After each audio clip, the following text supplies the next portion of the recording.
Joining us now, and I'm delighted they're with us, Jesse Kelly, host of the nationally syndicated Jesse Kelly Show, and also with me is Matt Walsh, Daily Wire contributor and host of the Matt Walsh Show. Jesse, this was you would call it a conspiracy. It was actually really smart of the Democrats to do this, but it was obviously a collaboration of extremely powerful forces that don't always agree on every issue, but they agreed on one thing: they had to get rid of Trump. Oh, yeah, Trump was a system disruptor. And like you pointed out, it's not about Trump. It's about the American people. It's about anybody on the right, even slightly on the right, who believes in anything traditional about America. They have to be crushed. And Trump's presidency was a shock to the system. That's what I call all these people who work together. And they made sure that Trump was gone, and now they're going to make sure that Trump never happens again. That's what's so scary, Laura. It's not about what they just did. It's what they're going to do for the next 4 years to make sure there's never another one. It's really bad right now.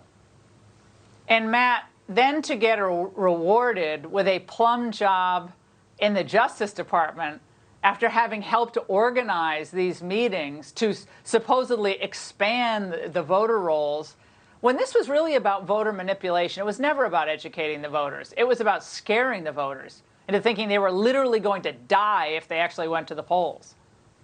Yeah, that's why, I look at this and I think everything you've laid out in Time Magazine, it looks to me like privilege. It looks to me like we hear about systemic privilege, and supposedly it's tied to just being white. If you're a white person, even if you're a white conservative, you have privilege. Well, it's never been clear to me where that privilege is coming from. It seems to me that privilege is all tribalistic. And if you are on the left, then your tribe controls all of the major institutions. They're doing everything they can behind the scenes to elevate you and your politicians. If that's not what privilege looks like, then I don't know what the word means. Well, Jesse, when people keep asking, wherever you go, well, when are things going to go back to normal? Some of us a year ago, almost a year ago now, said when you started hearing that phrase, the new normal, beware. They didn't like the old normal. And now we find out that it looks like we're not going to go back to normal anytime soon. Big shock. Again, Bloomberg, in the Bloomberg article, gives away the game, saying, when will life return to normal? In 7 years. At today's vaccine rates. In other words, Jesse, they need more time for climate change, normalization, slow down, lower productivity, get people used to a lower standard of living for a cleaner planet. 7 years, that sounds about right.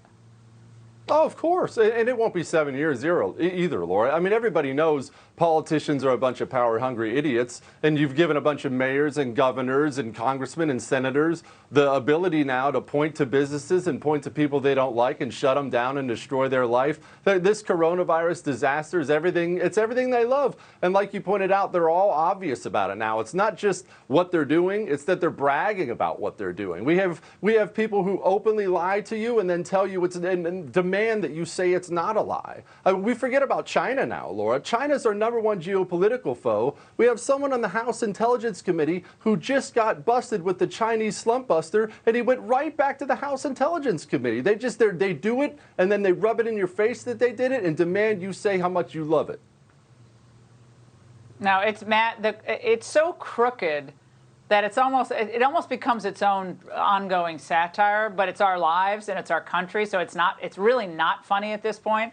But Matt, I know you've talked about this, but Dr. Anthony Fauci now seems like he's just the professional scold. You can't go to Super Bowl parties, no weddings, no funerals, no fun, no graduation, maybe a rose parade in 2027 or something like that. This is just a joke. Vaccines, no vaccines, none of it matters, Matt.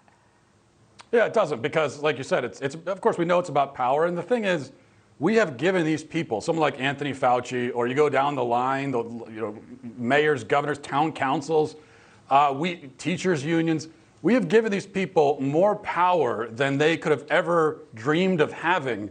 And it would actually take a lot of integrity and discipline to relinquish that power willingly, even for the best of people. Even the best person, for them to give up that kind of power and you give it to them, takes a lot of integrity. But these are not people with integrity to begin with, so we know that we're really screwed. Yeah, moving the goalposts and admitting we're moving the goalposts. Gentlemen, great to see you tonight. Thanks so much for joining us.